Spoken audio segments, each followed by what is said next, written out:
Waheshimiwa tukae.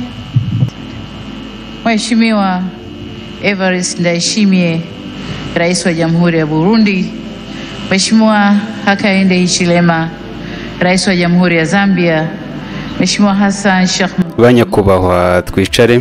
Nyakubahwa Evariste Ndayishimiye, Perezida wa Repubulika y'u Burundi, Nyakubahwa Hakainde Hichilema, Perezida wa Repubulika ya Zambia, Nyakubahwa Hassan Sheikh Mohamud, Perezida wa Repubulika yunze ubumwe ya Somalia, Nyakubahwa Daniel Chapo, Perezida wa Repubulika ya Mozambique, Nyakubahwa retired Dr. TGDN Chiwenga, Vice Perezida wa Repubulika ya Zimbabwe, Nyakubahwa Jessica Rose Epel, Vice Perezida wa Repubulika ya Uganda, Nyakubahwa Mostradini Abdul, Perezida w'Inteko Ishinga Amategeko y'Ibirwa bya Komore, Nyakubahwa Kithure Kindiki, Vice Perezida wa Kenya, Nyakubahwa Azuru Isitoreketi, Minisitiri ushinzwe ubutwererane mu karere ukaba n'intumwa ya Repubulika Iharanira Demokarasi ya Kongo, Nyakubahwa Dr. Emmanuel John Mchimbi, Vice Perezida wa Repubulika yunze ubumwe ya Tanzania, Nyakubahwa Dr. Hussein Ali Mwingi, Perezida wa Zanzibar ukaba n'umuyobozi w'inama mpinduramatwara,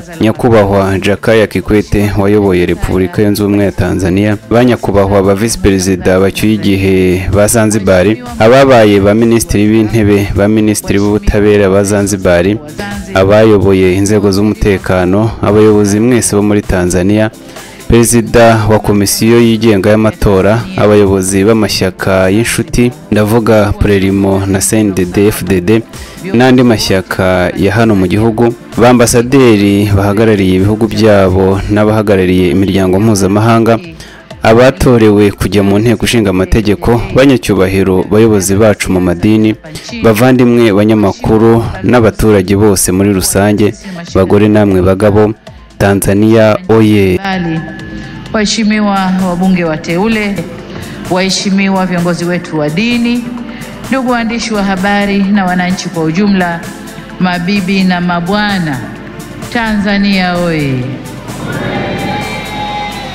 Nianze kwa kumshukuru sana Mwenyezi Mungu kwa kuturuzuku uhai na kutuwezesha kushiriki sherehe hizi za kihistoria kwa taifa letu. Reka mbanze nshimira Imana ishobora byose kubwo kuduha ubuzima no kudushoboza kuboneka muri uyu muhango wo kwishimira utazibagirana mu mateka y'igihugu cyacu. Icya kabiri, ndashimira abanyatanzania bose kubw'icyizere bagiriye Chama cha Mapinduzi n'urukundo rwinshi batweretse nge na Vice Perezida, ndetse bakanaduha uburyo nk'ubu bwo kubakorera. Ndashimira by'umwihariko abayobozi n'abayoboke ba Chama cha Mapinduzi uburyo bayoboyemo ibikorwa byo kwiyamamaza byatumye tugera kuri iyi nsinzi y'agatangaza. Ndashimira kandi nanone komisiyo y'amatora uko yayoboye ibikorwa by'amatora byatumye hatagira ugira ikibazo ku mikorere yayo. Bayobozi namwe baturage, muri aya matora twari abakandida 17 baturuka mu mashyaka atandukanye mu gihugu duhatanira umwanya wa Perezida wa Repubulika yunze ubumwe ya Tanzania. Ndashaka gushimira abagenzi banjye 16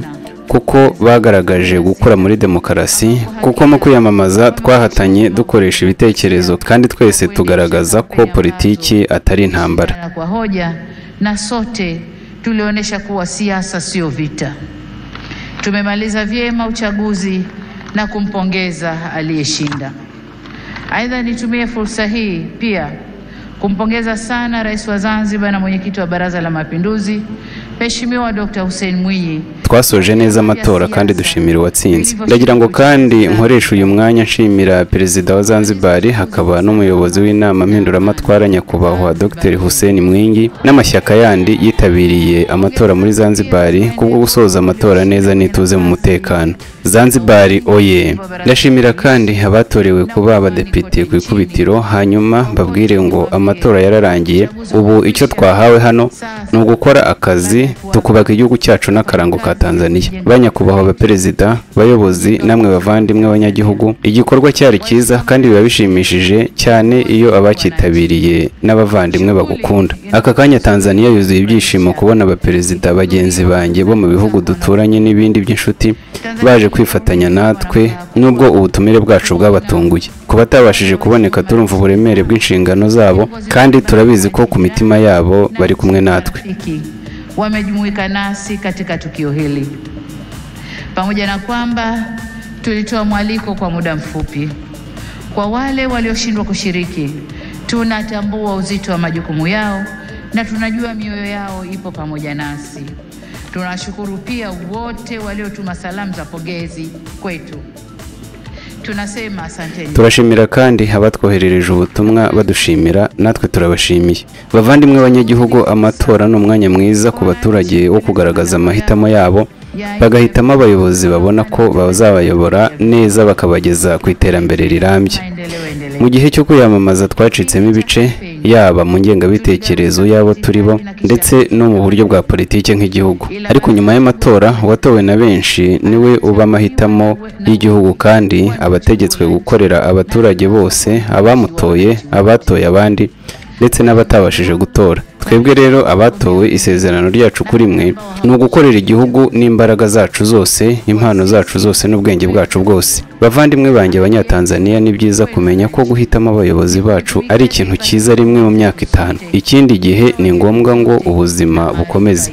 Bityo rero inshingano dusangiye twese ni ukubaka igihugu cyacu kugira ngo tugire ubuzima bwiza ugereranyije n'uko ejo bwari bumeze. Ndabasaba ko twabungabunga ingengabitekerezo yacu y'ubumwe n'ubufatanye. Bavandimwe banjye, twese twifuriza iki gihugu ibyiza. Twababajwe kandi twababajwe cyane n'ibibazo by'amahoro make, kubura ubuzima n'isenywa ry'ibikorwa remezo bya leta n'imitungo y'abantu ku giti cyabo mu bice bitandukanye hano mu gihugu, cyane cyane mu mijyi mito n'iminini. Ibyabaye ntaho bihuriye n'indangagaciro ndetse n'isura y'abanyatanzania, kandi ntabwo ari umuco wa Tanzania. Ntabwo byadutangaje kubona bamwe mu rubyiruko bafashwe bari muri ibyo bikorwa baturuka hanze ya Tanzania. Inzego zacu z'umutekano zirimo kubikurikiranira hafi kugira ngo dusubize igihugu ku murongo nk'uko twari dusanzwe tubayeho. Binafsi kwenye baadhi ya maeneo hapa nchini, hasa kwenye majiji na miji, kilichotokea hakiendani na taswira na sifa za Kitanzania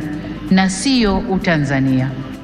Ndasaba komite ishinzwe umutekano mu gihugu na komite z'umutekano mu turere hirya no hino mukore ibishoboka ubuzima busubire ku murongo aka kanya. Nk'uko bamaze kubivuga hano, perezida wa Zanzibar na perezida w'u Burundi, akaduruvayo imbere mu gihugu ntabwo ari keza, ntacyo kungura kandi ntawe kagirira akamaro. Bityo rero bavandimwe, ndabasaba ko mushyira umutima mu bumwe, amahoro n'ituze mu gihugu. Bavandimwe, reka mfate uyu mwanya ntanga impanuro nk'umubyeyi, nihanangirize abo bose bateza umutekano muke. Ndagira ngo bamenye ko ihohotera no guteza amahoro make birangirira mu kumvana imitsi gusa no kwiyangiza ubwabo, ariko ibiganiro no gushyikirana biba byiza kurutaho.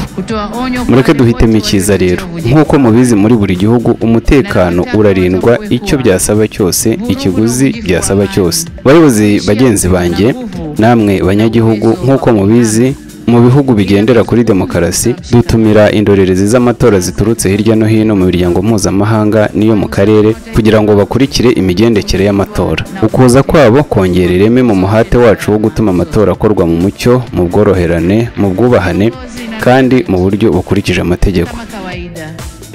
Kwa nchi zenye mfumo wa kidemokrasia, kualika waangalizi wa uchaguzi kutoka jumuiya za kimataifa na kikanda kuja kushuhudia mchakato wa uchaguzi. Ni muri urwo rwego rero dushimira imiryango yose yohereje indorerezi z'amatora.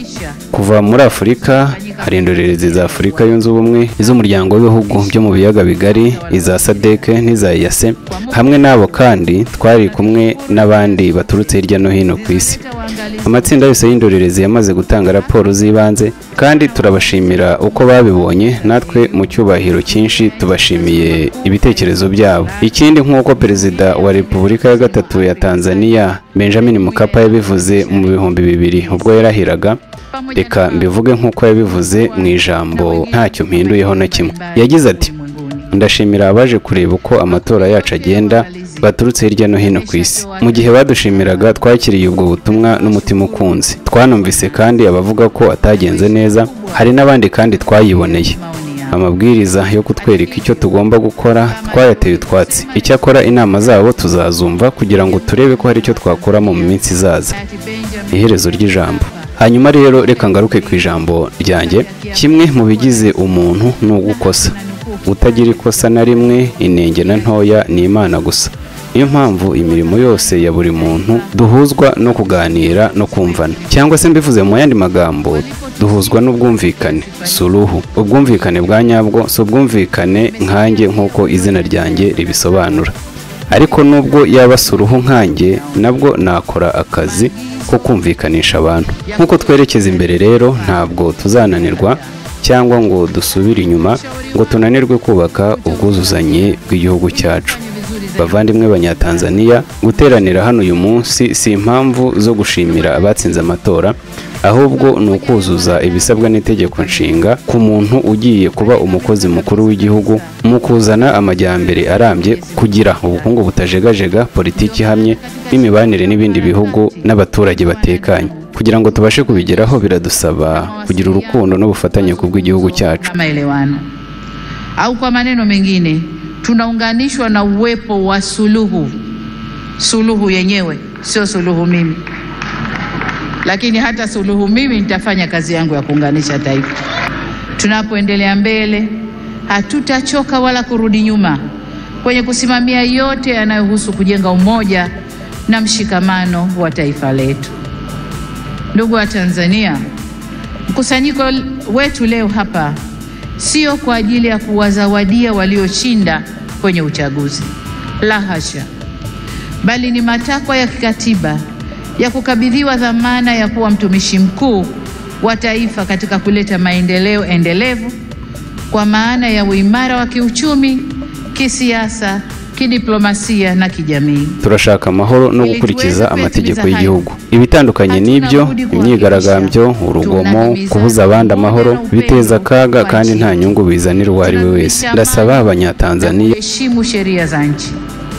Kinyume cha hayo, maandamano, vurugu, uvunjifu wa amani duhitemo ubwenge mu mwanya w'uburakari, ubunyangamugayo mu mwanya w'amarangamutima, urukundo mu mwanya w'urwango, ubworoherane mu mwanya wo gukomeretsanya imitima, ubumwe mu mwanya w'amacakubiri, n'amahoro mu mwanya w'urugomo. Nk'uko nkirimo kubivuga kandi, ni inshingano zacu guhitamo kwiyoroshya mu mwanya w'inarijye n'impuhwe mu mwanya w'umujinya, na amani badala ya vurugu. Lakini vile vile ni wajibu wetu kuchagua unyenyekevu badala ya kiburi na huruma badala ya hasira.